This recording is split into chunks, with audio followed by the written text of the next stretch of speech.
کی هستی؟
رامین خوابی؟ رامین هنوز خوابی؟ اگه ولت کنن همیشه خوابی. من دیر میام. از خونه بیرون نرو، گم میشی. اگه کاری داشتی زنگ بزن. شماره افتاده.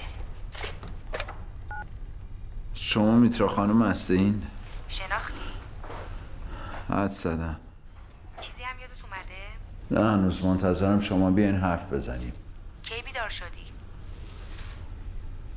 اینجا کجاست؟ خونته.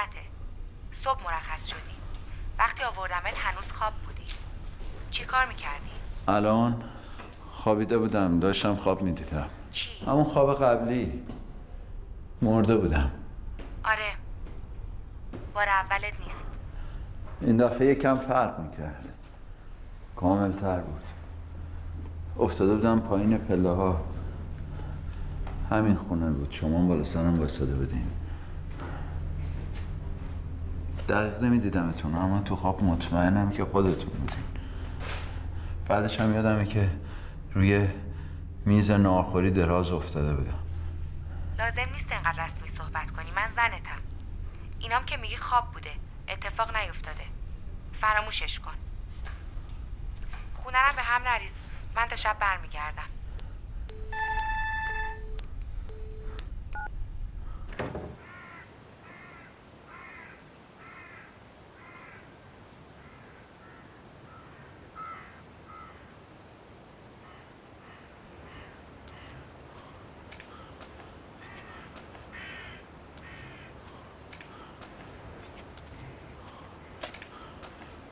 کیه؟ دکتر پناهی هستم. کی؟ آقای روشن هستین دیگه.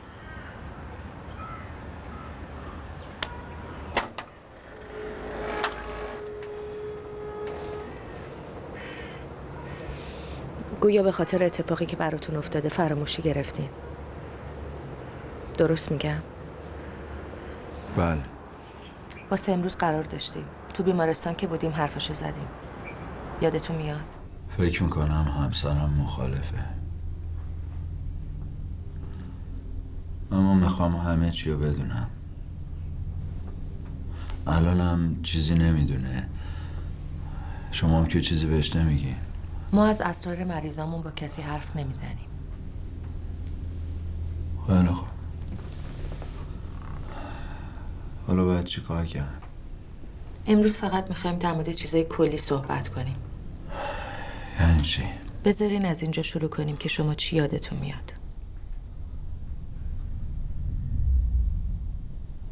هیچ. این خونه یادتون هست؟ نه. خانوادتون، همسرتون، ازدواجتون. هیچی.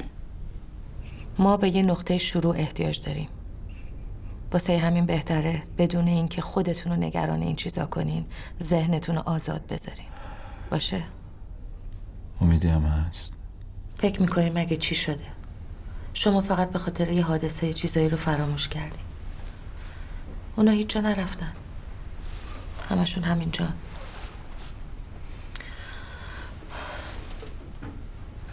فرض بگیرین زندگیتون شبیه یه پازله که حسابی به همش ریختن. هیچی گم نشده. تکا همه هستن. فقط بعد از نو اونا رو کنار هم بچینین. پازل دوست دارین؟ نمیدونم. فکر کنم. بسیار خوب.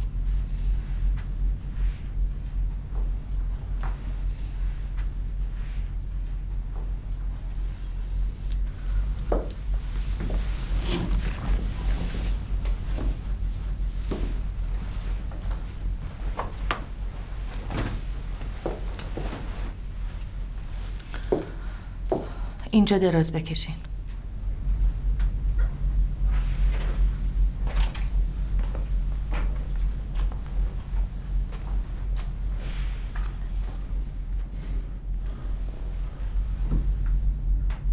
ذهنتون رو آزاد بذارین. هرچی به فکرتون میرسه بگین. حالا هرچی. حتی اگه نامربوط به نظر میاد. چیزی به ذهنتون میاد؟ یه کلاس درس. کلاس درس؟ یعنی دوران کودکیتون؟ نه. تدریس. تو دانشگاه؟ انگار. نمیدونم. توی اون کلاس چه اتفاقی افتاده؟ چه احساسی داشتین؟ میتونین دربارش حرف بزنین؟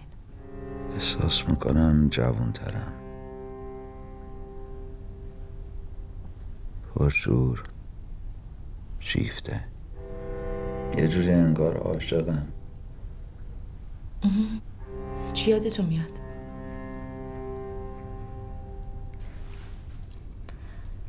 خودتون رو تو اون فضا آزاد بذارین. جوری که انگار همه چی رو میبینین و حس میکنین. آزاد و رها. خب حالا چی میبینین؟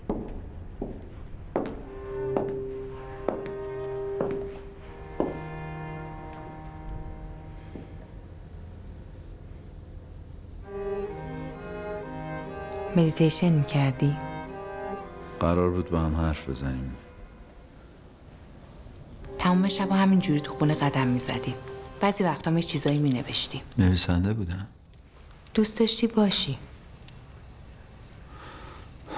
پس چی کار میکردم؟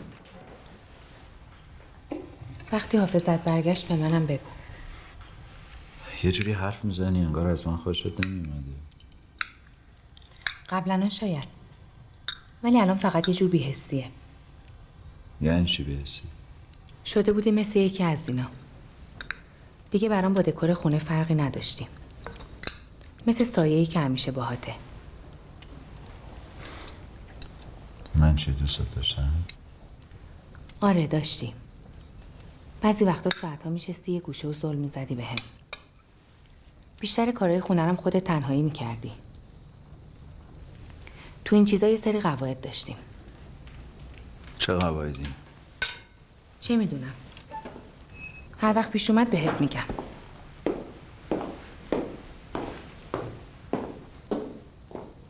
آها، یکیش اینه که شستن ظرفای شب با توه.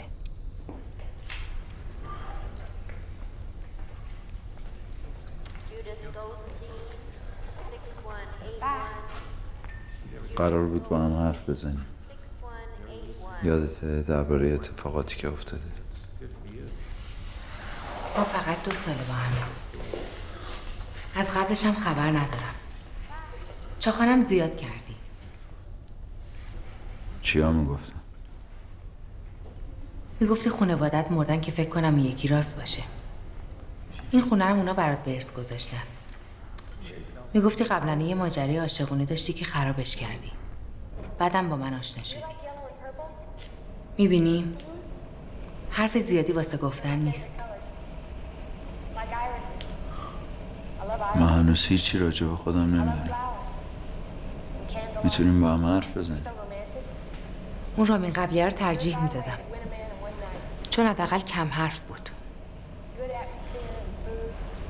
احساساتو میفهم. تو هیچی درباره احساسات من نمیدونی. روشنه؟ اگه من چی کار کردم میتونیم با هم حرف بزنیم. نمیذاره.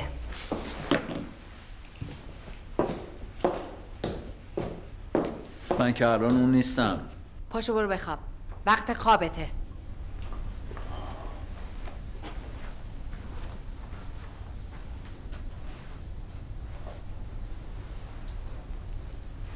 داری چه غلطی میکنی؟ دارم میخوابم. تو اینجا نمیخوابیدی؟ پس کجا میخوابیدم؟ سویت طبقه بالا. کلیدشو ندارم. یعنی نمیدونم کجا گذاشتمش. آره، عادت داشتی همیشه قفلش کنی. دوست نداشتی کسی بره اونجا. نمیشه امشب اینجا بخوابم، فردا بگردم کلیدو پیدا کنم. ببین امروز روز خوشم نیستا. اگه ادامه ندیم واسه جفتمون بهتره. اون قیافه معصومت هم بردار از جلوی چشام ببر یه جای دیگه. دیگم تمومش کن. واسه امشبت بسته. چیو بس کنم؟ هیچی از خودم نمیدونم. تو هم چیزی بهم نمیگی. اون چیزی که ادعا می‌کردی نبودی. کافی نیست؟ چی به من بودم؟ دست نزنی ها. توی کثافت هیچی نبودی. توی عوضی با همین هیچی زندگیمو به گند کشیدی. توی دروغگوی خرفت بی‌جربازه احمق ترسویی. حالا میتونین چشماتون رو باز کنین آقای روشن.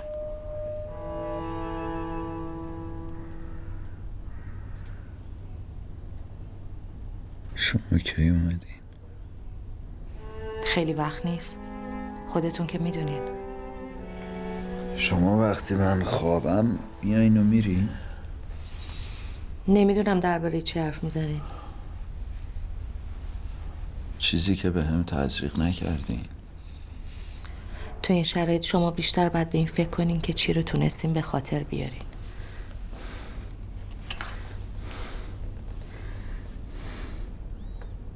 یادم اومده که عاشق زنم بودم، یه زن جوون با موهای مشکی. برگاه رو بدین به من. این کارتون درست نیست.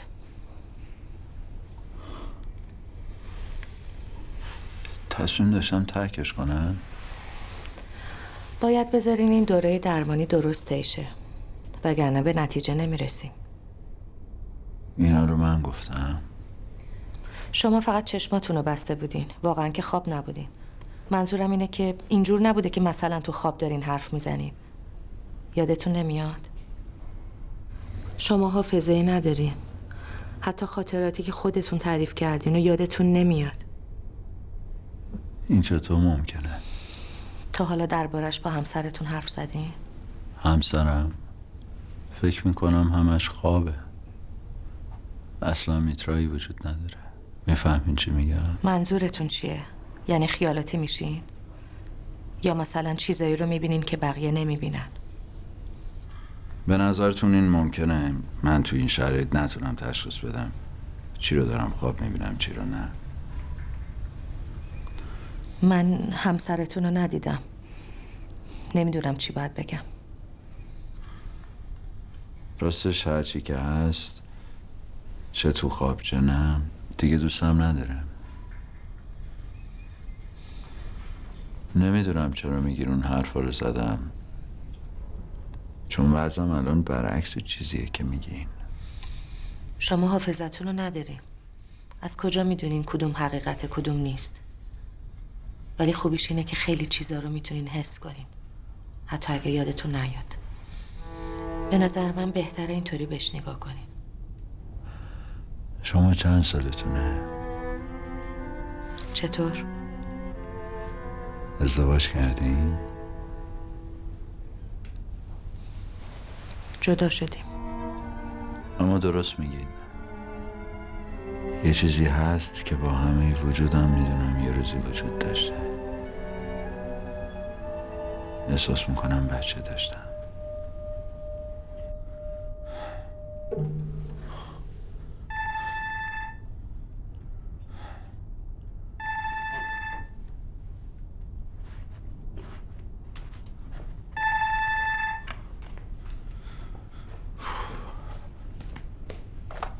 کیه؟ کیه؟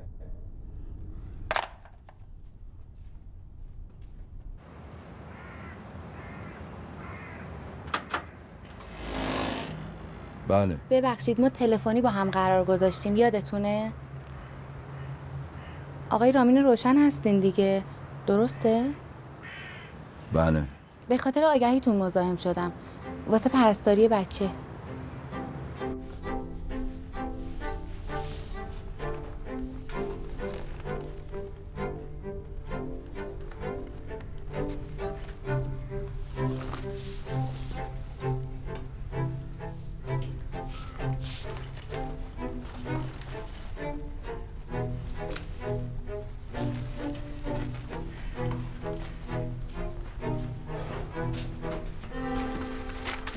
معطل شدی آره؟ نه هیچ اشکالی نداره. خب قضیه چیه؟ یادتون رفت پرستار بچه. نه منظورم اینه که از خودت بگو. تا حالا چی کارا کردی؟ سابقت؟ بله راستش من از وزارت کار مجوز دارم، ضامنم دارم، کاغذ و صفتم هرچی باشه امضا میکنم. اینم مدارکم. اینا رو ولش کن. به نظر دختر خوبی میای. بس چیزی که ازت میخوام بهت بگم، اگه تونستی باش کنار بیا که استخدامی، اگرم نه که هیچ. خوبه؟ قضیه اینه که همینه واسه اینه که تازگی همسرم فوت کرده. خیلی متاسفم. میترا مریض بود. اسم زنمه میترا. اسم تو چیه؟ سایه. اسم خوبیه. سایه. یاد آدم میمونه. دنبال من بیا. تا وقتی میترا بود اصلا نگران بچه نبودم، ولی از وقت بعد این اتفاق افتاده که وسط این ماجرای خیلی حساس دیگه گیر کردم. همین الان که دارم با حرف میزنم ذهنم یه جای دیگه است. یه قضیه است که خیلی برام مهمه. اینه که نمیذارم به چیز دیگه فکر کنم. گرفتن پرستار برای یلا از همون اول فکر میترا بود. یلا اسم دخترمه. این یه کار موقت چند ماهه نیست. یکی نمیخوام که فقط به فکر رخت و لباس و غذاش باشه. تو باید حواست به درساش باشه. باید با معلمش مرتب حرف بزنی. هر روز بری مدرسه دنبالش. دوستاشو بشناسی. برای همین باید تمام وقت پیشش باشی. یعنی اینکه مجبوری شبا پیشش بخوابی. اگه مشکل داری همین الان بگو. راستی اتاق اضافه ندارم بهت بدم. شبا باید تو اتاق یلا بخوابی. مدارکتم از روی میز من بردار. خب چی میگی؟ قبوله. حتی اگه بخوای میتونم از همین امروزم کارمو شروع کنم. پس استخدامی. اینجا اتاق یلاست. این هم تخت شماست. یلا اومد میگم این چند تکه رو خالی کنی که وسایلتون رو بذارین. کافیه یا نه بیشتر میخوای؟ نه خیلی هم خوبه. زیادم هست. اونجا اتاق خوابه. کار زیادی باش نداریم. یه سری قواعدی که باید رعایت کنی. چه قواعدی؟ هر وقت پیش بیاد بهت میگم. نه اصلا بهتر سری یکیش همین الان به توافق برسیم. شستن ظرفای شب با توه. چشم. یه چیز دیگه، هیچ وقت اون اتاق بالا نمیری. توش هیچی نیست ولی رفتن بهش قدغنه. روشنه؟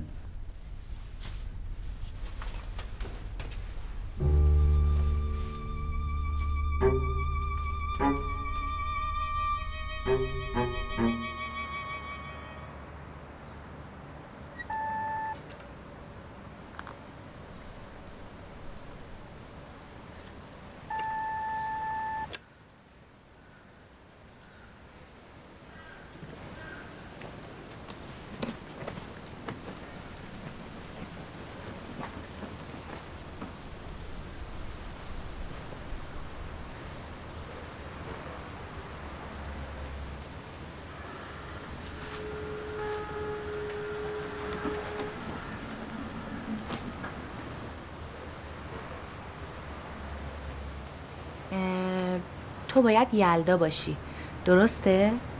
منو میشناسی؟ نه. بابایی خونه است. قرار شده از امروز بیام پیشت بمونم میدونستی؟ چرا اینجوری حرف میزنی؟ پدرت خونه است؟ نه. کار داشت رفت بیرون. تو همون پرستاره ای؟ بابات گفته که من میام؟ بیا تو.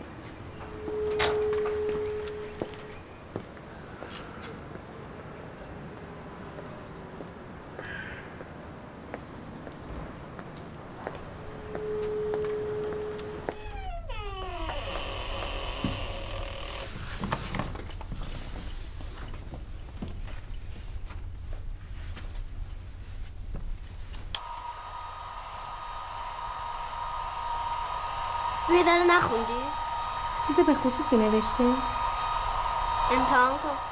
بابات نگفته که من قراره تو این اتاق بخوابم؟ نه، حرفی نزد. خب احتمالاً یادش رفته. بابا آدم حال به هم زنیه، ولی فراموشکار نیست. چی؟ بابام چیزی درباره این که قراره تو توی این اتاق بخوابی خب نگفت. برگشت میتونی ازش بپرسی. میتونی وسیله تو بذاری همونجا، ولی بعد منتظر شی تا خودش بیاد.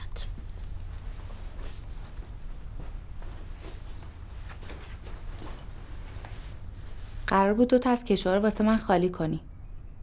میتونیم تا بابات بیاد خودمون بکنیم. بذار خودم درستش میکنم. شاید تو این فاصله بتونیم سر یه سری چیزا توافق کنیم. اینجا کسی سر چیزی توافق نمیکنه. فقط باید طبق قواعد عمل کنی. درباره همه چیز بابام قبلا تصمیماشو گرفته. این قواعدی که میگی چیان؟ همشا که الان حفظ نیستن. پس بهتره درباره بابات بهم بگی. اون فعلا درگیر ماجراهای خودشه. تا هم اینجایی تا کمتر کار من بابام به هم بیفته. شاید هم به خاطر نبودن مامانته. اون از مامانم متنفر بود. چرا اینو میگی؟ مگه واسه مامانت چه اتفاقی افتاده؟ بهت گفتم بابا آدم حال به هم زنیه؟ مشکلت با بابات واسه همینه؟ اونو سر قضیه مامانت مقصر میدونی؟ اون تو هر اتفاق بعدی که توی این خونه میفته مقصره. شک نکن. چرا؟ مامانتو اذیت میکرد؟ مثل اینکه هیچی درباره مردا نمیدونی یا واضحه که میکرد. اینکه عادت همشونه. اون کشتش. کی؟ بابات؟ اون جز خودش به هیچی اهمیت نمیده. فقط خودش. انگار بقیه هستن که اون باشه. وقتی چیزی رو میخواد هر کاری میکنه، ولی وقتی ازش خسته میشه انگار اون از اول وجود نداشته. زورگوه، ظالمه، مثل همه مردا واسه کاری که به نفعشه 1000 جور داستان میوفه که راضیت کنه. از دید خودش بی‌نقصه. مغرورترین مردیه که تا حالا دیدم. واقعا نمیدونم اونم چیشو دوست داشته. بیا وسیله تو بچین که شاید آماده است.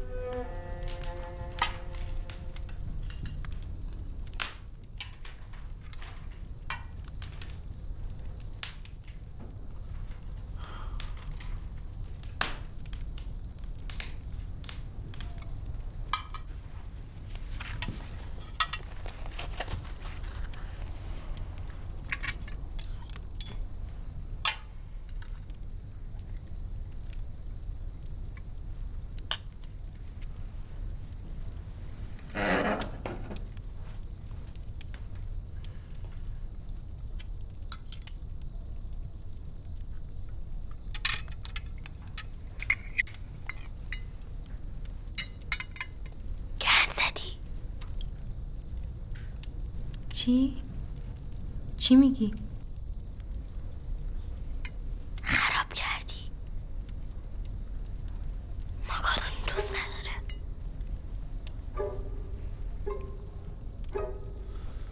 یالا از دیشب چیزی توی یخچال مونده؟ نمیدونم. آقای روشن غذاتون مشکلی داره؟ آره، نمیتونم بخورمش. ماکارونی رو همه دوست دارن.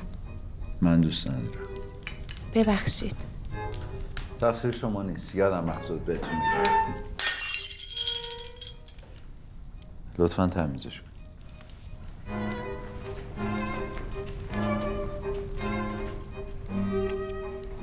دیدی؟ از قصد این کارو کرد.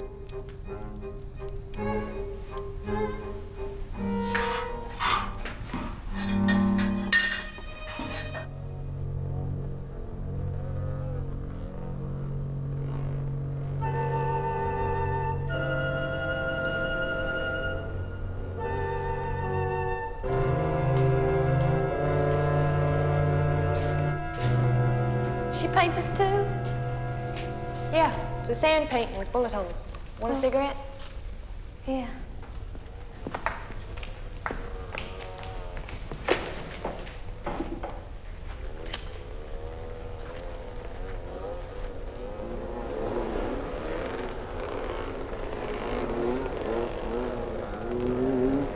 You hadn't seen Dirty Gertie yet. Pull her bow and she'll say hello. داشتیم نگاه میکردیم ما. وقت خوابشه، ببرینش.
حالتون خوبه آقای روشن؟ همه چی داره یادم میاد. یا اون دوره برگشت. میخواین دراز بکشین دربارش حرف بزنیم؟ حالم خیلی عجیب و غریبه. میتونین تعریفش کنین؟ آره، یادم اومد که یه خونه کوچیک و قدیمی داشتم که مال خودم بود، چون با پدرم حرفم شده بود. یادم اومد که زنم خوشگله، چشمای درشت، موهای مشکی بلند. اسمش هم ناهیده. چیه؟ هیچی. تو مدارکتون خونده بودم اسم همسرتون میتراست. این یعنی اینکه دوباره ازدواج کردین؟ همسرتون در این مورد چی میگه؟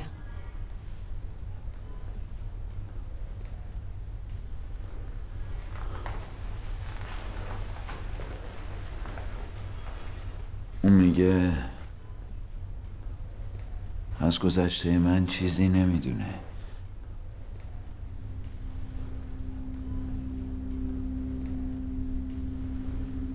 ما زیاد با هم حرف نمیزنیم. شاید نمیخواد شما گذشتتون یادتون بیاد. چرا نخواد؟ باید حافظتون برگرده تا بفهمیم چرا. کاش که شما به جاش همسرم بودین.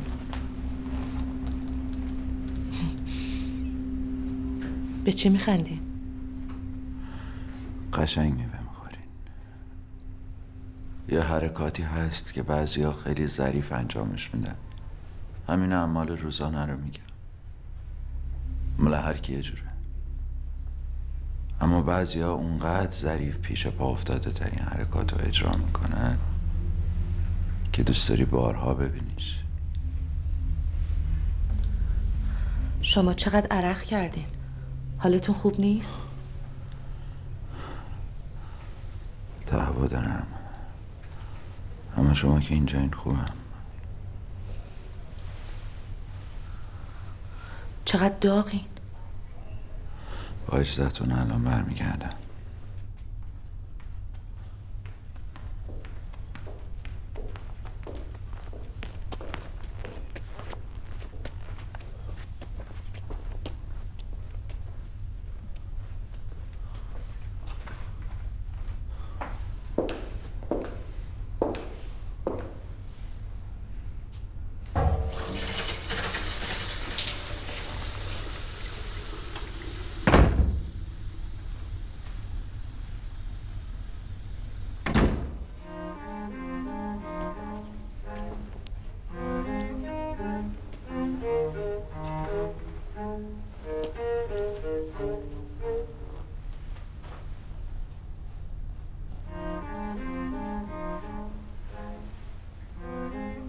خانم دکتر، رام مسخره بازی در نیار. برو بیرون. تویی؟ کی بهت اجازه داد بیا اینجا؟ دکتر بازی میکردی؟ زود اومدی؟ کجا بودی؟ دیگه پررو نشو. تا بهت میخندن؟ حق ندارم بدونم زنم کجا بوده؟ پاشو برو بیرون. شاید چون زن و شوهر نیستیم اینجوریه.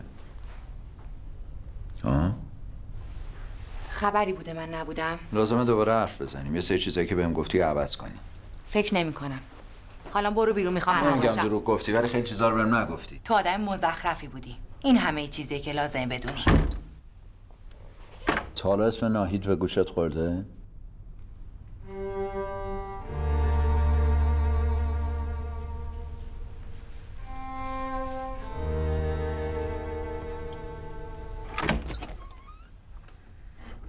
دیگه چی یادت اومده؟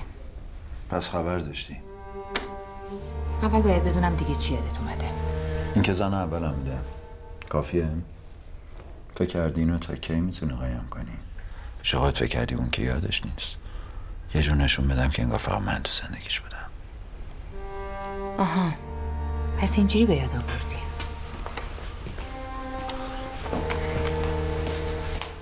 از جواب دادن تفره نرو. منظور چیه آها پس اینجوری به یاد آوردی؟ باشه، سوالم عوض میکنم. تا کجاشو به یاد آوردی؟ یادمه با هم خوب بودیم. عاشق من بود و خونمون هم یه جای دیگه بود. اون جورایی هم که میگفتی نبود. من کار میکردم، به زندگی من اهمیت میدادم، خوشحال بودم. آره، انگار قبلا اینجوری بودی. هرچند شک دارم. چطور؟ اینا چیزایی که خودت گفتی. تو تدریس میکردی به عنوان استادیار. تو کلاس دختری بوده که عاشقت شده. یه مدت با هم پنهونی رابطه داشتین. ولی بعد همه فهمیدن. رسوا شدین تا جایی که مجبور شدن اخراجت کنن. نمیدونستی به ناهید چی بگی. رود نمیشده بگی چه خبره، چون اون مثل روز اول دوستت داشته. در نتیجه بدترین تصمیمو گرفتی. یه روز بدون اینکه چیزی بهش بگی ترکش کردی. واسه همیشه. دروغ میگی که آزارم بدی. تلخه، ولی واقعیت اینه که توی آشغال بودی. مهم نیست دلورده کدوم بخش از زندگی تو بکشم بیرون. همش همینه. اگه راسته چرا تا حالا پنهونش کردی؟ چرا همشو به رخم نکشیدی که عذابم بدی؟ میدونی چرا؟ چون تو به هرچی نزدیک میشی نابودش میکنی. چرا باید کمک کنم این کثافت رو یه بار دیگه بار بکشی ببری تو زندگی بقیه؟ یه جوری حرف میزنی که انگار میدونی بعدش چی شده. آره، خبر دارم. میخوام بدونم. نمیخوای بدونی، ولی بهت میگم. 2 سال پیش اتفاقی اینترنتی پیداش کردی. بهت گفته آرزوش بوده فقط یه بار دیگه ببیندت. گفته زندگیشو با سختی گذرونده. گفته یه روز اتفاقی دیدتت داشتی خرید میکردی. صدات کرده. تو هم برگشتی طرف صدا ولی نشناختیش. بعدم را تو کشیدی رفتی. بعدش چی؟ دیدیم همدیگه رو؟ نه، گفته دیگه هیچ وقت نمیتونه باهات روبرو شه. واسه همین فقط بهش ایمیل میزدی. دیگه هیچ وقت نتونستی باهاش حرف بزنی. دیگه هیچ وقت دوباره ندیدیش. هیچ وقت. فقط یه چیزی، چه اتفاقی افتاد حافظم من دست دادم؟ کی گفته اتفاقی بوده؟ تو بیمارستان گفتن حادثه بوده. اونا خبر نداشتن. تو خودکشی کردی.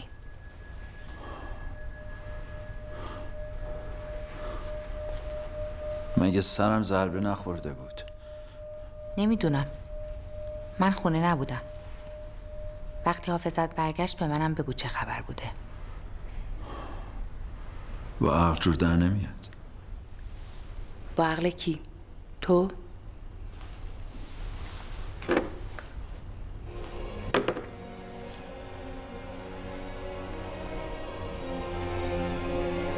باورت نمیشه؟ برو تو اتاق نامه خودکشی تو بخون. بالاش بزرگ نوشتی وصیت نامه.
اونجا رو قدغن کرده بودم.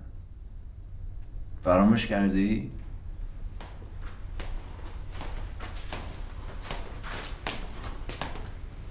چیکار داشتی میکردی؟ یه صدایی اومد. رفتم ببینم چی بوده. چه صدایی؟ صدای یه زن. یه زن. کشی که منو میدی؟ شما خیلی کم میخوابین. بعضی وقتا دیدم تا صبح بیداری. این واسه سلامتیتون خوب نیست. قرار بود پرستار یلدا باشی. یه جا خوندم باعث اختلالات ذهنی میشه. حتی ممکنه کم کم فراموشی بیاره. بهتر. مگه چی از دست میدن؟ خب هر کی چیزایی برای از دست دادن داره. نداره؟ چرا؟ خیلی چیزا. وقتی یه بچه به دنیا میاد ذهنش خالیه، اما به جاش یه عالمه صفت خوبو داره. تنها این وسط یه چیزی کمه. آگاهی.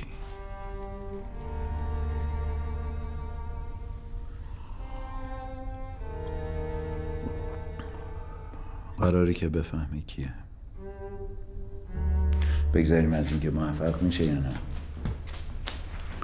حالا این وسط یه اتفاق عجیب میافته. همه صفتهای خوب و یکی یکی از دست میده. نظرت معجزه نیست اگه به آدم فرصت بدن همه چی هنوز شروع کنه؟ شاید هم همش دوباره تکرار شه. شاید. اما کاش میشد. تو گذشته چیکار کردین که اینقدر دلتون میخواد عوضش کنین؟ خیلی کارم. آخه به نظرم خیلی تنهایین. حتی یلدان باهاتون مشکل داره. اون یه ماجرای دیگه است. واسه مادرشه که این کار رو میکنه. یلدا میگه مامانشو شما کشتین. یالله اینو گفت. آره، روز آخری که میترا از این بالا پرد شد منو به خودش گرفت و کشید. اون روز بدجوری دعوامون شده بود، سر هم دیگه داشتیم داد میزدیم که اون اتفاق افتاد. فکر کنم یعلا اون صحنه رو دید. من برگاه آزمایش خانومتون رو موقع تمیزکاری دیدم. میدونم مرگش تقصیر شما نبوده. نمیخواست جلوی یعلا بمیره، دیگه برنگشت خونه. تو بیمارستان فهمیدم که سرطان داشته. فکر کنم خودش از قبل میدونست. میخواسته یلدا فکر کنه شما کشتینش. مشکلتون سر چی بود؟ وقتی با میترا آشنا شده هم زن داشتم، ولی هیچ وقت بهش نگفتم. وقتی ازدواج کردیم زنمو ول کردم. بزرگترین اشتباه من بود. رفتم دنبالش ولی خودشو گم و گور کرده بود. انگار هیچ وقت وجود نداشته. این چیزیه که دلتون میخواست عوضش کنی؟ 2 سال پیش اتفاقی تو اینترنت همدیگر رو پیدا کردیم. هر کاری کردم همدیگر رو ببینیم و قبول نکرد. حقم داشت. فقط به هم ایمیل میزدیم تا جایی که اگه روز ازش خبر نداشتم روزم شب نمیشد. بعد مدت ها کسی رو پیدا کرده بودم که باهاش حرف بزنم، بی پرده، بی دغدغه، واقعی. بالاخره میترا فهمید همه چی بدتر شد. خواست بدونه چه شکلیه، چند سالشه، از اون خوشگل داره یا نه، چی داره که اون نداره. وقتش بود تمومش کنیم که اون اتفاق افتاد. اینا رو نمیتونم به یلا بگم. میفهمی؟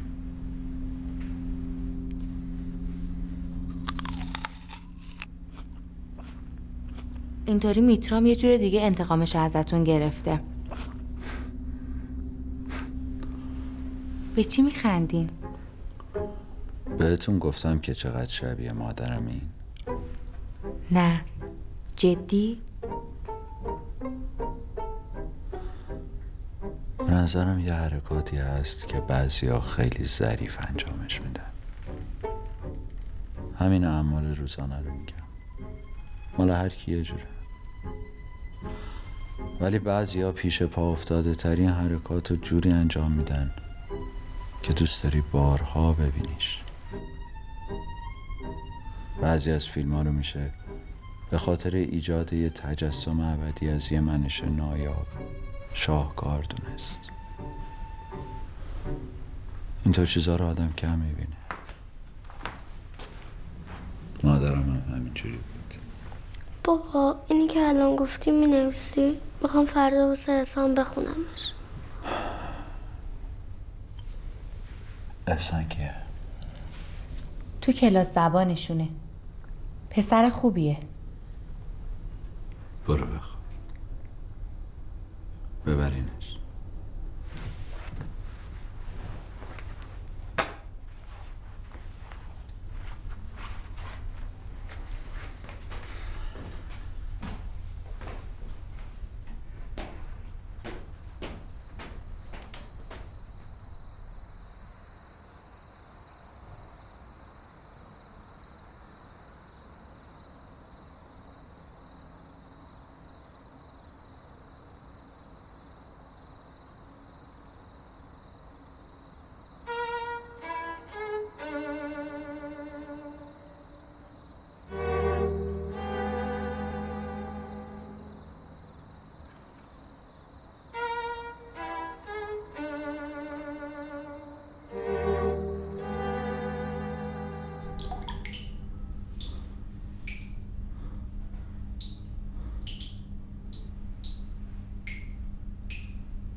حالتون بهتر آقای روشن؟ من دیگه باید برگردم. هنوز اینجا این؟ منتظر بودم بیاین مطمئن شم حالتون خوبه. نمیدونم چی شد، تو همون خوابم برد. داشتم خواب میدیدم. چی؟ اینجا واسطاده بودم، زنم هم اینجا بود، داشتیم پرت میشدیم تو آب. پرت شدین؟ اصلا یه جور دیگه شده بود، ولی خودش بود. انگار پرستاری چیزی باشه. یادم از ناهیدم باهاش حرف زدم. شاید همش خواب نبوده. الان این حالی که دارم چه دلیلی میتونه داشته باشه؟ خیلی دلایل.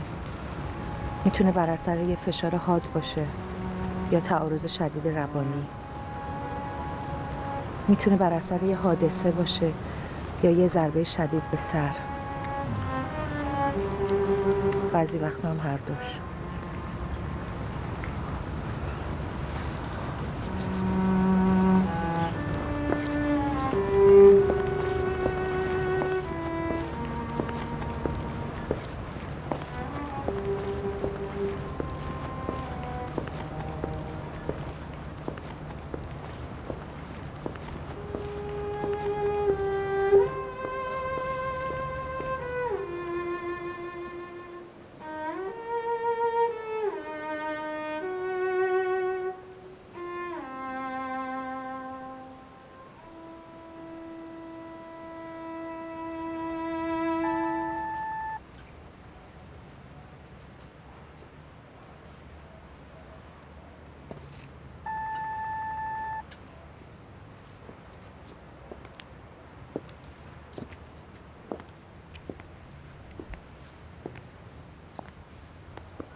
چیه خانم؟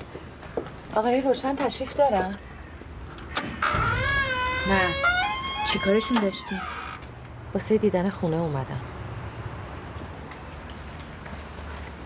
عذر میخوام. شما؟ پناهی هستم. گویا خونه رو واسه اجاره گذاشتن. از بنگاه میام. الان خودشون نیستن. میشه یه وقت دیگه تشریف بیارین؟ پدر بیشتر وقتا کیا خونن. آقای روشن پدرم نیستن، همسرمن. عجیبه. تو بنگاه بهم گفتن چون همسرشون فوت کرده دارن خونه رو اجاره میدن. مردم بی جهت خیلی حرفا میزنن خانم، اما بیشتر وقتا هیچکی واقعیت رو نمیدونه. حتی شنیدم یه بارم کارشون به بیمارستان رسیده. به هر حال الان خودشون نیستن. کلیدای سویت بالا دست خودشونه. نمیتونین همه خونه رو ببینین. این که مشکلی نیست. من خودم کلید دارم. کلید دارین؟ بنگاهی گفت میتونم کلیدا رو بگیرم. گفت احتمالاً هیچ که خونه نیست. کلید داری؟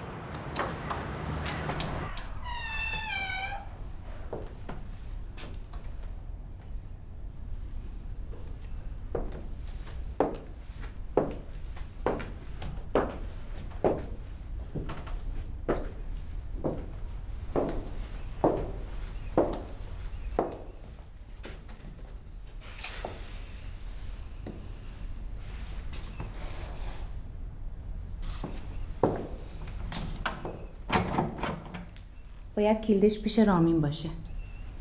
شاید یه سری خرت و پرت توش داره. آره حتما یه چیزی توش هست.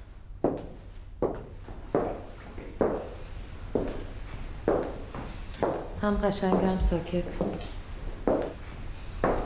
خوشم اومد. شوهرتون نگفتن که چند قیمت گذاشتن؟ همش که فقط پول نیست. حتما باید بیشتر از خودتون بدونین. چند نفرین؟ خودم و دخترم. 2 نفر خونه به این بزرگی میخواین چیکار؟ من مهمونی زیاد میدم. لازمه که خونم بزرگ باشه. اون از مهمونی خوشش نمیاد. خونه رو به هر کسی اجاره نمیده. بیشتر دوست داره طرفش یکی باشه مثل خودش. آروم و تنها. همسرمو میگم. آروم و تنها. کاش منم فراموشی داشتم. خوش به حالش. شما از کجا میدونین همسرم فراموشی داره؟ خب مگه نداره؟ شما کی هستین خانم؟ خودتون نگفتین؟ آها، حتما بنگاهی گفته. رامین از وقتی فراموشی گرفته پاش از در این خونه بیرون نذاشته. منم به کسی چیزی نگفتم. شما که گفتی همین الانم بیرونه. نه، خوابه. اصلا مرده. که چی؟ چه میدونم؟ شاید تو بیمارستان بس کنین خانم. باشه قبوله. فهمیدین. هرچند دیر یا زود میفهمیدین. چیو؟ این که نیومدم خونه اجاره کنم. شما کی هستین خانم؟ من دکتر پناهی هستم. دارم کمک میکنم که همسرتون حافظش برگرده. اما چون شما مخالف بودین بهشون قول دادم ازتون مخفی کنم. میتونین ازشون بپرسین. پس این بازیات چیه؟ باید شما رو میدیدم. باید یه راهی پیدا میکردم در مورد همسرتون حرف بزنیم. اما گذشته از همه اینا واسم جالبه. چرا واسه برگشتن حافظش کاری نکردین؟ قضیه خواستن نبود. وقتشو نداشتیم. اون که بهونه است. چیز خاصی تو گذشتش نیست که مهم باشه. مهم واسه کی؟ واسه شما؟ هرچی لازم بوده خودم بهش گفتم. هر چی که از دلتون نمیخواد همسرتون چیزی یادش بیاد. شما از من هیچی نمیدونین. پس قضاوت نکنین. شایدم به نفعتون نیست که حافظش برگرده. نه؟ اینش به خودم مربوطه. حالا لطفاً از اینجا برین. ولی به همسرتون مربوطه. و منم که دکترشم. همینقدر بدونین که اون آدم خوبی نبوده. مکافاتی که داره میکشه حقشه. خب ترکش میکردین. برای چی موندین؟ اون بیچاره که نمیتونه دنبالتون کنه. هرچی شما بگی مجبور باور کنه. رفتم. ولی باید برمیگشتم. شایدم خودتون یه بلایی سرش آوردین. حالا هم میترسین همه چی یادش بیاد. شما دکترین یا پلیسین؟ من فقط میخوام کمکش کنم. برای همین باید بدونم چه اتفاقی واسش افتاده.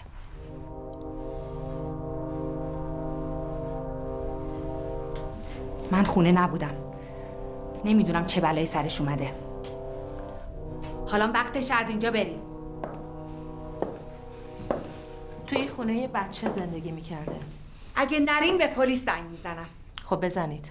شاید اونا چیز بیشتری دستگیرشون بشه. چرا رکو پوسکنده بهم نمیگین چی میخواین؟ حقیقتو. شما حتی نمیدونین کلمه معنیش چیه. چرا شما بهم نمیگین؟ من وظیفه ندارم چیزی رو به شما توضیح بدم. چرا زنگ نمیزنین پلیس بهت وظیفه‌شو انجام بده؟ دارم بهتون یه فرصت میدم از اینجا برین. دیگه نمیخوام همسرم شما رو ببینه. شایدم واسه این که رامین روشن همسرتون نیست. حواستون باشه. دارین زیاده روی میکنین ها. دارم کمکتون میکنم به یه جایی برسیم. چی بهتون بگم که قبول کنین؟ میتونین عکس عروسیمونو ببینین. آره فکر خوبیه. الان با فتوشاپ چه کارا که نمیکنن. شما از لحظه‌ای که وارد شدین دارین اراجیف تحویلم میدین. بعدش برمیگردین میگین حقیقتو بگم. کلید خونمو داشتین. همه جاشم مثل کف دستتون میشناسین. اگه بحث حقیقته اول باید روشنش خودتون کی هستین.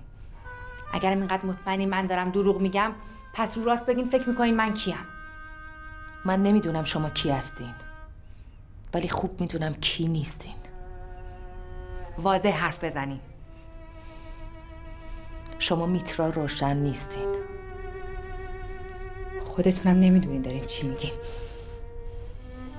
من میترا روشن رو خوب میشناسم. اون دوستم بود.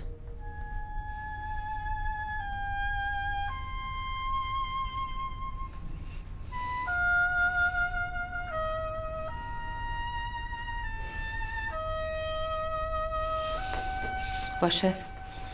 زنگ میزنم پلیس بیاد تکلیفمون رو روشن کنه. قطعش کن.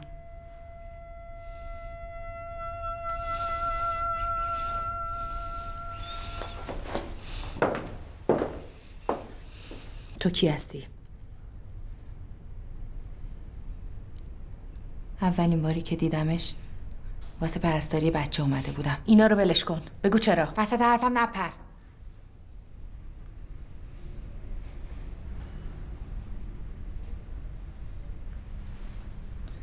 قبل از مرگ زنش آگهی داده بود. رامینم منو استخدام کرد. بعد یواش یواش روابطمون یه جور دیگه شد. اسمم هم سایه است. میترا رو از کجا میشناختی؟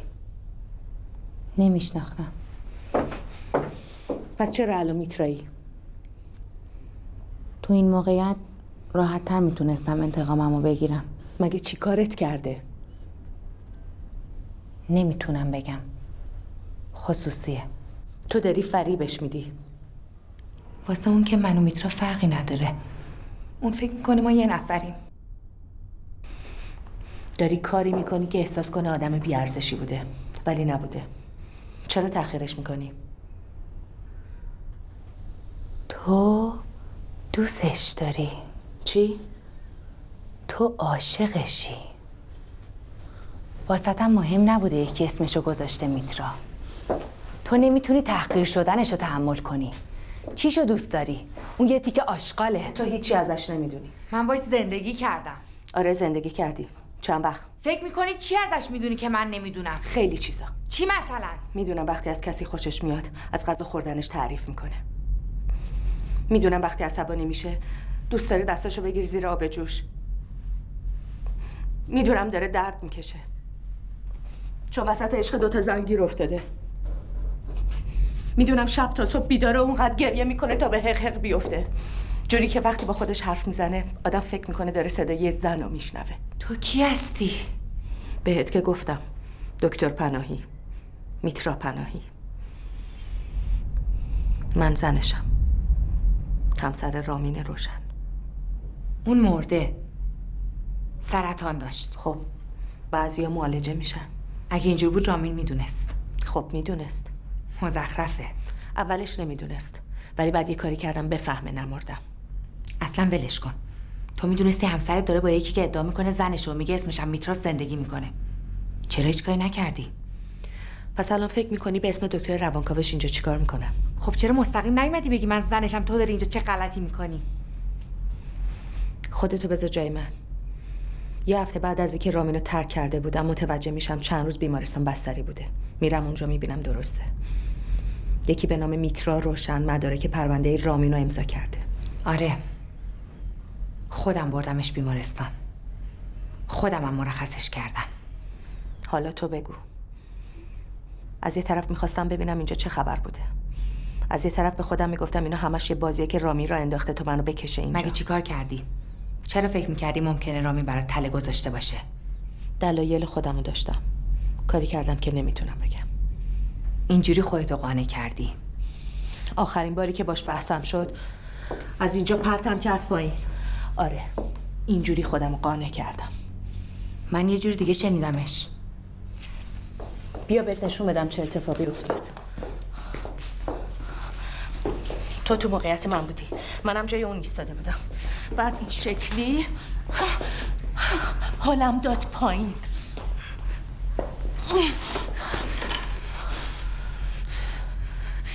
یه شب برام تعریف کرد که چی شده. میگفت تو کشیدیش پایین. همون وقت که پرستار بودی؟ آره همون وقت. فقط یه چیزی، کسی توی این خونه واسه پرستار بچه آگهی نداده بود. کسی که این وسط داره دروغ میگه. نمیگیری چی میگم؟ تو واسه پرستاری بچه نیومدی تو این خونه. تو کی هستی؟ رامین چی؟ شاید اون داره دروغ میگه. به همین راحتی حرفشو باور کردی؟ آره چون خوب میشناسمش. تو کی هستی؟ اینجا توی خونه چه غلطی میکنی؟ برای چی اومدی اینجا؟ اون یه عمره داره بهت دروغ میگه. تو طرف این مدت زن داشته. تو کی هستی؟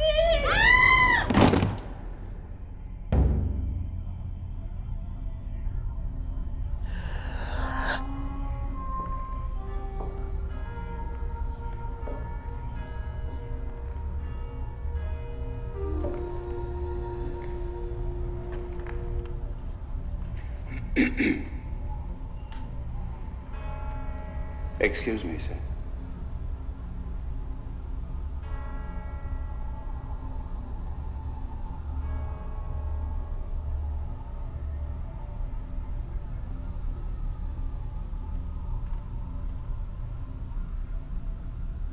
My name's Barrett, sir. Oh, God, of course. I'm so sorry I fell asleep.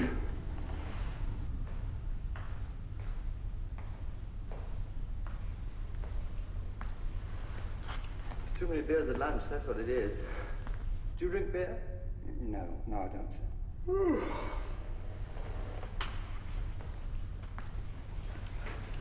Well, come upstairs.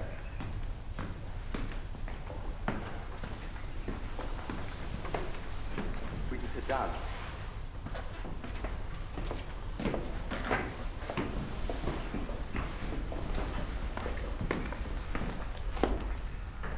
I'm just back from Africa. I'm quite liking it.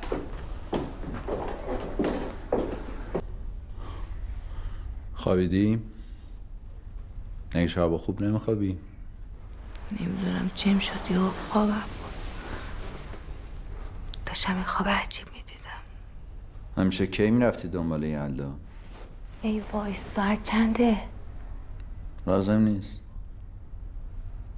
خونه یه دوست دعوته. چه خوابی میدیدی؟ نمیتونم بگم. خواب بدی بود؟ نه فقط نمیدونم چرا همچین خوابی دیدم. شما هم توش بودین. باید جالب باشه. خب حالا چی بوده؟ یه جور عجیب. شما به حرفم گوش میکردین. رویای بعیدی هم نیست. اگر خودت بخوای. چیو بخوام؟ یلدا مامانشو از دست داده. دلم میخواست توی یه فرصتی بهت بگم. دلت میخواد جاشو پر کنی؟ میتونیم بعدا دربارش حرف بزنیم. بگی بشین بچه.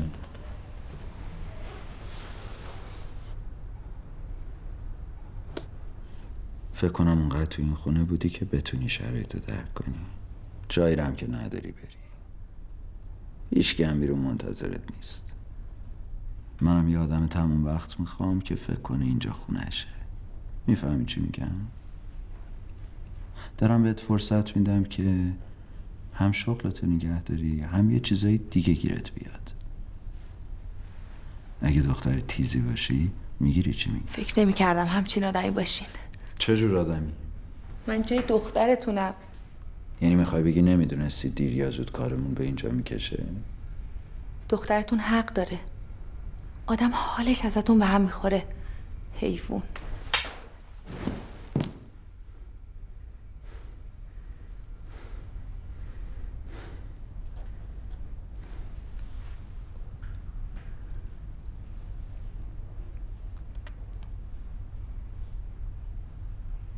میرم غذاتون آماده کنم.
الو سلام، رامینم. فکر کنم لازم باشه یلدا چند روز دیگه پیش شما بمونه. پرستارش یهو گذاشته رفته. تو چند روز آیندهم حتما یکی میاد دنبالش. ببخشید خیلی ممنون. آخرش گذاشت در رفت. چطوری هلا؟ خوش میگذره؟ نیستی دیگه؟ آره خوش میگذره. شلوغ بازی در نیاری یا؟ تو اتاق من نریا. چیه؟ چرا هیچی نمیگی؟ یالا فقط مواظب خودت باش. باشه؟ باشه بهش میگم.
میترا تویی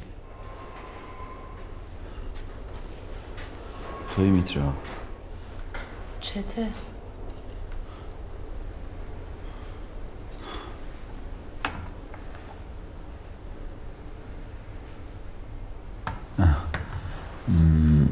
چرا اینجوری میکنی؟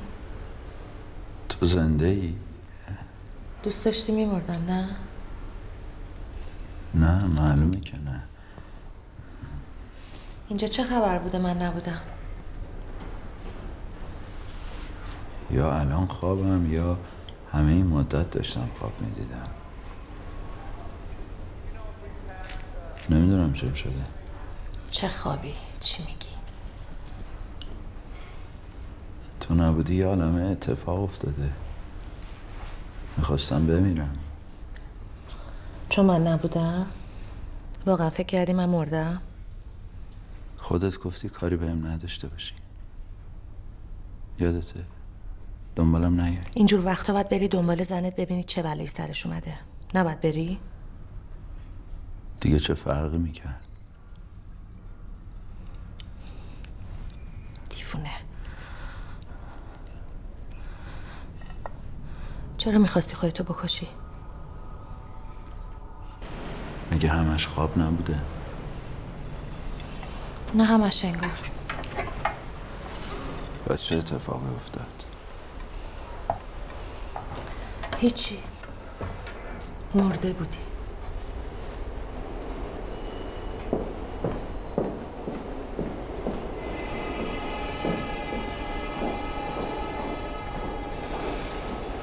پاشو بیا پایین. نهار آماده است.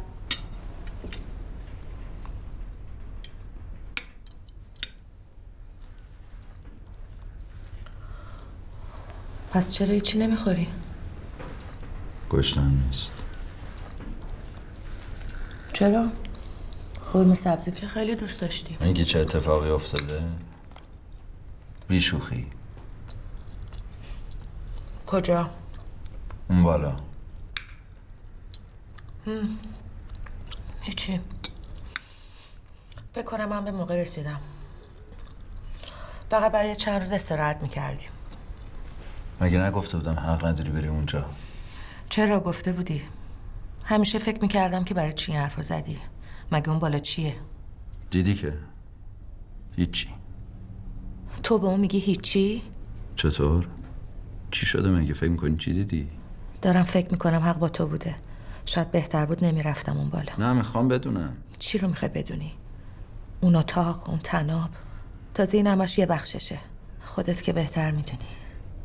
اون بالا چی دیدی؟ یه زندگی دیگه، یه زندگی موازی. ما باید میرفتیم اون بالا. کی اونجا زندگی میکنه؟ خول شدی؟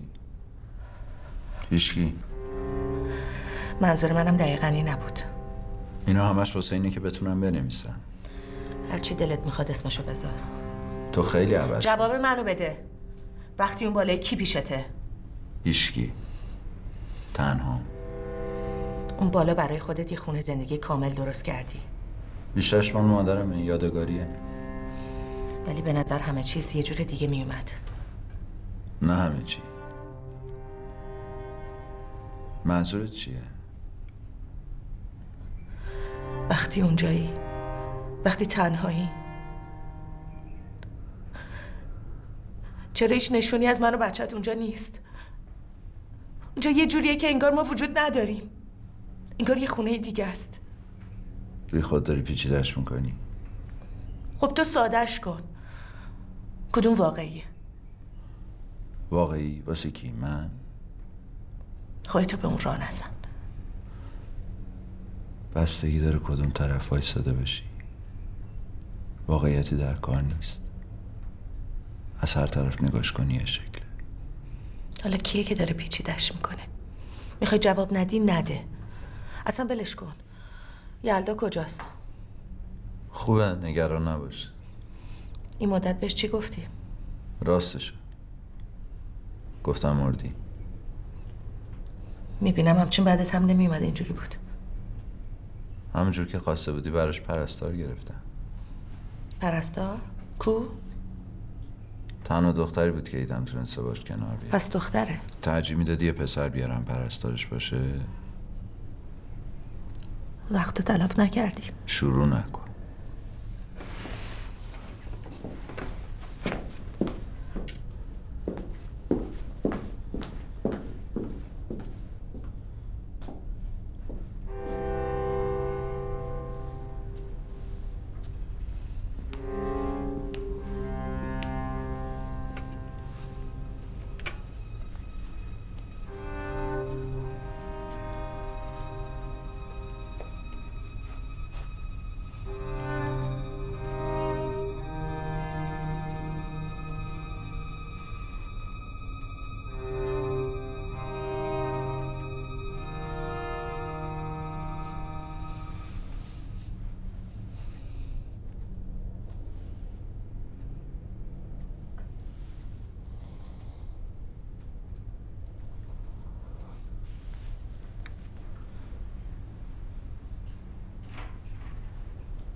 اینجا خوابیده بودی؟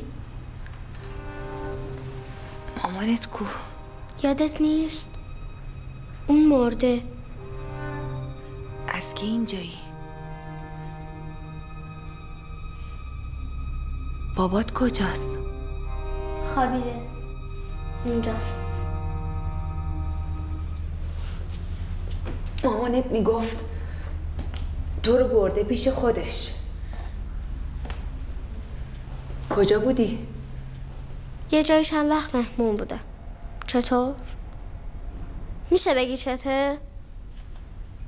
مامانت اینجا بود. من از اون بالا پرت کرد. منم با خودم کشیدمش پایین. ولی الان هیچ اثری ازش نیست. خواب دیدی خیر باشه. اینجا چه خبر بوده من نبودم؟ همه چی عوض شده. خودت هم یه جور دیگه شدی. فکر میکردم گذاشتی رفتی. باید برمیگشتم. به خاطر بابات. باهاش یه کار نیمه تموم داشتم. پس چرا لباسای مامانم تنیسه؟ اول نشناختمت. نکنه اومدی زنش شدی؟ ببین تفره نرو. بگو مامانت کجاست. هرچی میگم حالیت نمیشه؟ اصلا ولش کن. به من چه؟ من با بابات عروسی نکردم. مامانت هم زنده است. سرطانش خوب شده. مامان از پله ها افتاده. سرطان نداشته. یه روز با مامانم دعوا شد. اونم از اون بالا حالش شد. بابا زود خوب شد. ولی مامان مرد. تا حالا فکر میکردم باباتو مقصر میدونی. آره. تقصیر اون بود. اون اول عصبانیش کرد. اینجا هم به هم ریختی که این تو چنین موضوعاتی تقصیر به حساب نمیاد. اون قاطی یه ماجرای عشقی شده بود. این تقصیر به حساب نمیاد؟ این چیزا رو از کجا میدونی؟ هر روز بابام تو خونه با مامانم سرش دعوا داشت. زنی دیوونه‌اش کرده بود. بابام حاضر بود همین رو ول کنه بره باهاش زندگی کنه. کافی بود زنه لب تر کنه. خیلی بلا بود. خوب بلد بود چی کار کنه. مگه چی کار میکرد؟ اصلا باش قرار نمیذاشت. تلفنم نمیزد. فقط هر روز چت ایمیل. چت ایمیل. تشنش کرده بود. اونی که میگی دوستش نیست، زنشه. زن اولش. بابام زن داشته؟ خودش گفت؟ حتم دارم به مامانم هیچی نگفته. باباتونو وقتی با مامانت آشنا شده بیخبر ول کرده. ببین زنه چه عیب داشته بابام گذاشته در رفته. اینجوری حرف نزن. بابات خودش بهتر میدونه چه بلایی سر اون زن آورده. حالا اون یه چیزی گفته. تو چرا باور کردی؟ نکنه گله همین حرفاشو خوردی زنش شدی. من زنش نشدم. اینایم که میگم همش راسته. از کجا مطمئنی آخه؟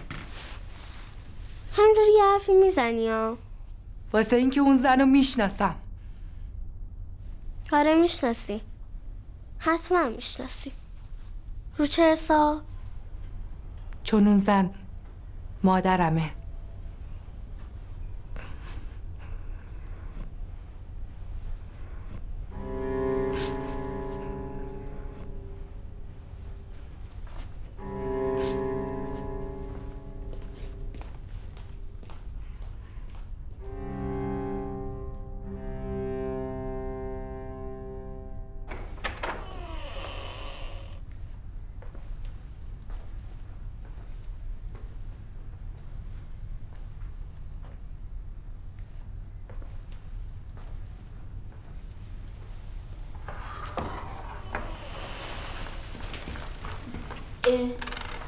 موهاتو رنگ کردی؟ چی میخوای؟ برو غذاتو بخور. چیه؟ فکر میکنی چون حالا مامانم شده یخ داری بهم دستور بدی؟ چرا نمیگیری چی میگم؟ اون بابامه. هی همش حرف خودشو میزنه. برو بابا ما رو گذاشتی سر کار. آخه چطور همچین چیزی ممکنه؟ قبل از اینکه مامانم بهش بگه حامل است، اون گذاشت در رفت. حتما حالا اومدی دنبالش برش گردونی. مامانت خیلی کار درسته ها.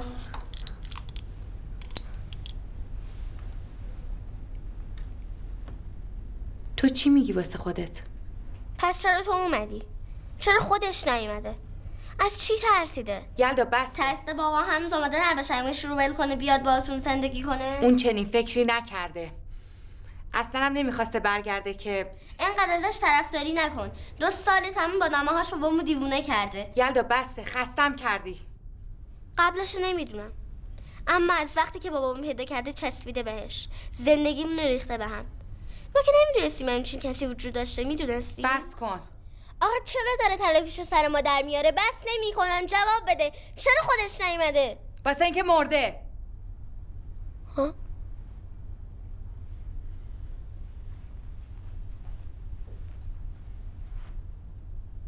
مامانم مرده.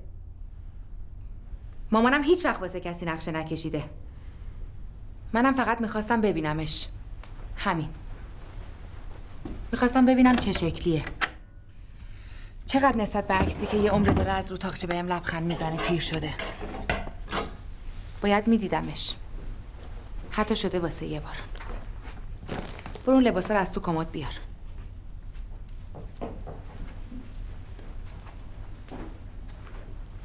مامانت چی شد؟ مرد؟ بابات کشتش. منظورت چیه؟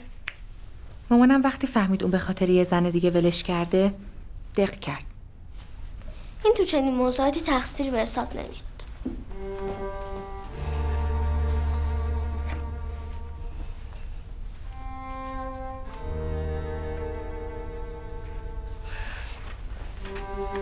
داری میگی مامانت وقتی بابام پیداش کرد مرده ها؟ 2 سال پیش. اما این نمیشه که. امکان نداره. یعنی تمام این مدت تو بودی که واسش ریمیل میزدی؟ 2 سال. هر شب. چطور ممکنه؟ تو بودی که دیوونش کرده بودی. من فقط درباره کارهایی که همیشه دوست داشتم برای بابام تعریف کنم نوشتم. همین.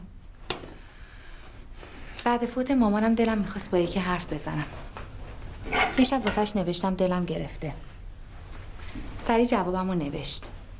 وقتی نامش رو خوندم احساس کردم مامانم زنده است. احساس کردم بابا دارم. چی شد اومدی اینجا؟ باید میومدم. تو تمام این مدت هر شب براش مینوشتم. نمیشد دیدش یا بهش تلفن کرد. میدونستم ممکن نیست. اما برای اون کافی نبود. میگفت میخواد برگرده جبران کنه. تا اینکه یه روز نوشت زنش مرده و باید برای دخترش پرستار بگیره. میگفت میخواد آگهی بکنه. شاید دیگه فرصت بهتری پیدا نمیشد. خیلی برام سخت بود ولی باید میومدم. اومدی ولی یادت رفت براش نامه بدی.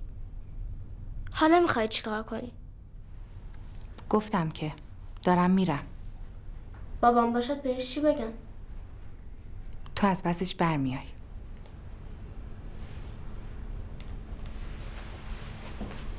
حالا نمیشه نری؟ جفتی میریم سوی بالا. اونم راه نمیده. چطوره؟ اون نمیتونه من و مامان تو با هم داشته باشه. دیگه خیلی دیر شده. بابا مامان من مرده. فقط خودت یا خودت. چطوری بگم باورت شه؟ خدا رو چه دیدی؟ شاید دوباره برگشت. اگه اینطور تو که یه بار رفته بودی چرا دوباره برگشتی؟ شاید الان مسخره به نظر برسه ولی برگشته بودم بکشمش. کاش که هیچ وقت نمی اومدم.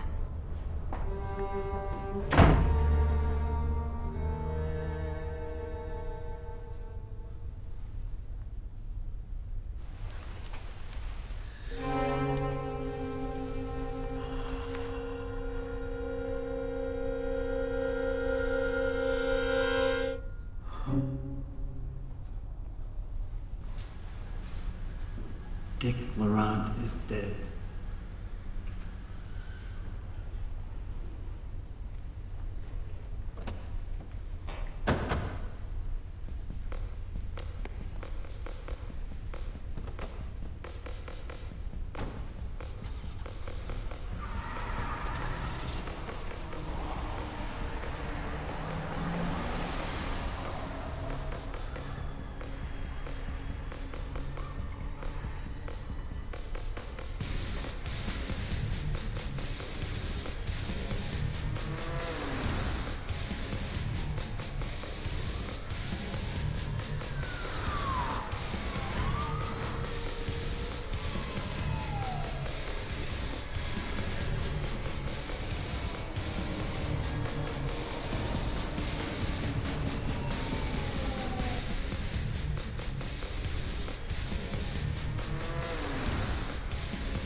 برگشت. همش برگشت. همه چی یادمه. اما چطور ممکنه؟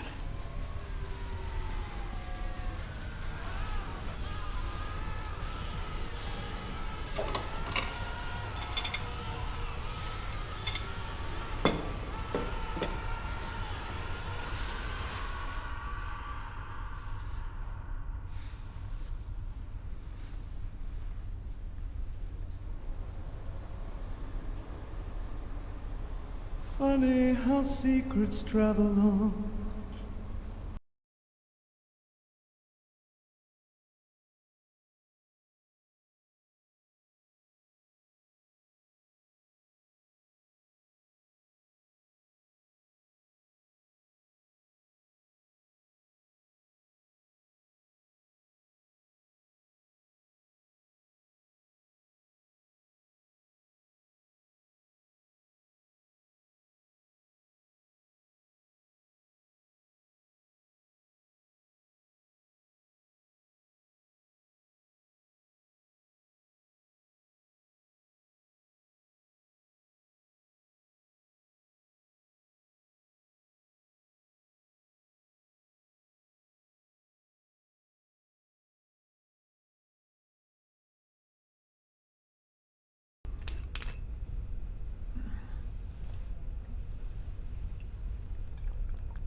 دیگه یواش یواش داره صبح میشه.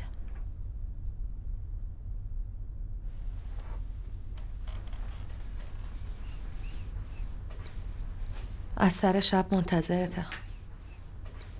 یه حضور غیبت زد. دیدم نیستی، همه خونه رو گشتم. کجا بودی؟ متوجه نشدی؟ ترکت کردم. دوباره ترکم کردی؟ این بار واسه همیشه. دیگه تموم شد.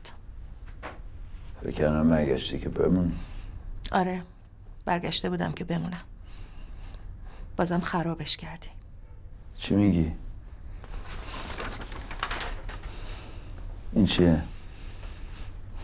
درخواست طلاق. میخوای تمومش کنی؟ بخونش. از طرف توه. قدیمیه.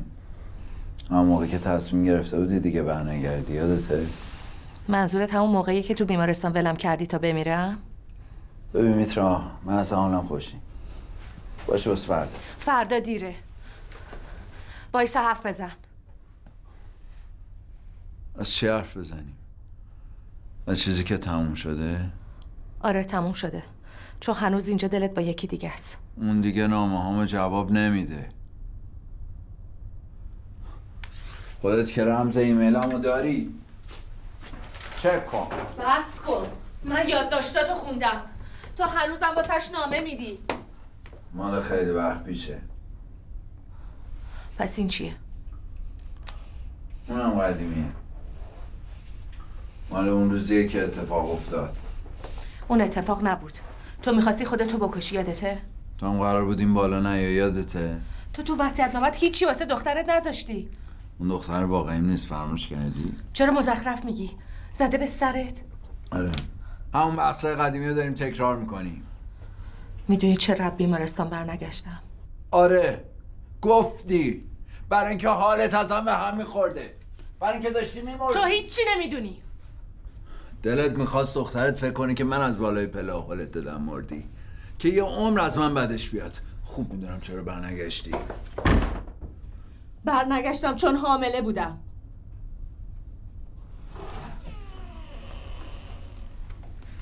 ها؟ تو بیمارستان بهت گفتن که سرطان دارم، ولی قضیه چیز دیگه بود. چطور ممکنه؟ وقتی که از پله افتادم نمیخواستم ریختتو ببینم. فکر میکردم این میتونه همه چی عوض کنه. ما میتونستیم بازم تلاش کنیم اگه تو لعنتی آدم بودی. راست اون روز اومدی بالا همینا رو بگی؟ من چندان دیگه اصلا مهم نیست. دست دختر جوانو میگیری میاری جلوی بچه 8 سالت تو خونه. اون پرستار بچه است. اصلا یه کاری کردم بذاره بره. توجیه خوبیه پرستار بچه. یلدا بیشتر وقت مدرسه است. این دیگه نظر خودت بود. با من سر این بحث نکن. خوشگله. شروع شد. این همونیه که باش چت میکردی؟ جای دخترمه. چی میگی؟ برای توی کثافت که فرقی نمیکنه. ببین بگو الان چی میخوای؟ چی بگم راحتم میذاری ها؟ حقیقتو. حقیقت؟ من نویسندم. یادت نی؟ این یعنی حق داری که دروغ بگی؟ آخه حقیقتی وجود نداره. اگرم وجود داشته باشه آخرین چیزیه که لازمش داری. شایدم چون همه دارن دروغ میگن. نه؟ میخوای حقیقت رو بدونی؟ آره. ظرفیتشو داری؟ سعی میکنم. اما از کجا بدونم داری راستشو میگی؟ چون بی ظرافته. زیبایی و ظرافتی قضیه به رازیه که توشه، نه به واقعیتی که فاش میشه. دروغ درباره چیزیه که باید باشه. حقیقت چیزیه که هست. دروغ آرمان داره. حقیقت همیشه بی‌قرار است. یه بار تو زندگیت مرد باشه تفره نرو. خیلی خوب. بگو چی میخوای بدونی؟ اگه بگم خندت میگیره. همش فکر میکردم از دوری منی که خودتو کشتی. آره خنده دار بود.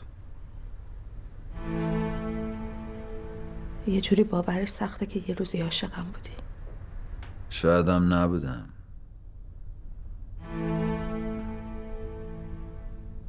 حداقل چیز زیادی از اون دوره یادم نمیاد. راحت شدی نه؟ دیگه تظاهرم نمی کنی. دارم حقیقت رو میگم. مگه همینو نمیخواستی؟ دیگه نمیدونم چی میخوام. با منی که میدونم چی میخوام فرق زیادی نداری. تقصیر کیه؟ تقصیر کسی نیست.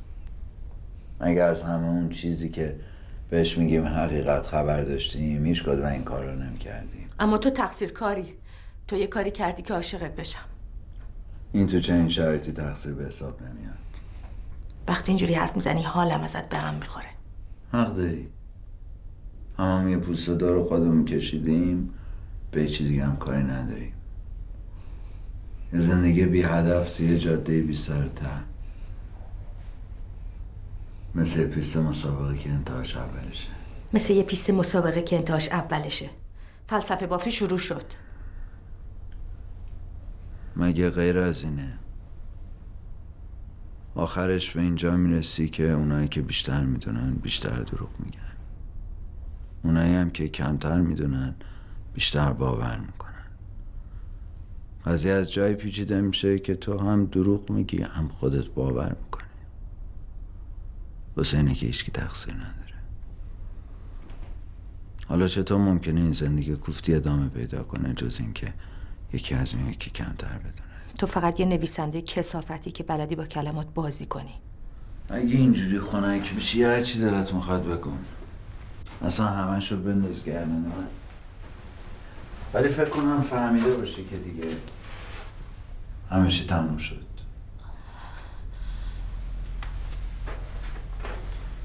واسه همینه که هی میگی میرم. حتی فکر کنم اگه از در این خونه پرتت کنم بیرون بازم برمیگردی.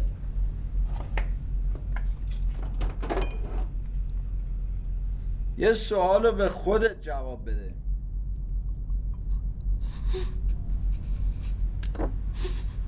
اگه برای همیشه رفته بودی، اگه واقعا ترکم کرده بودی،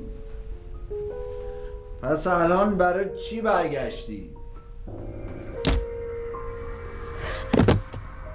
برای اینکه بکشمت. بکشمت.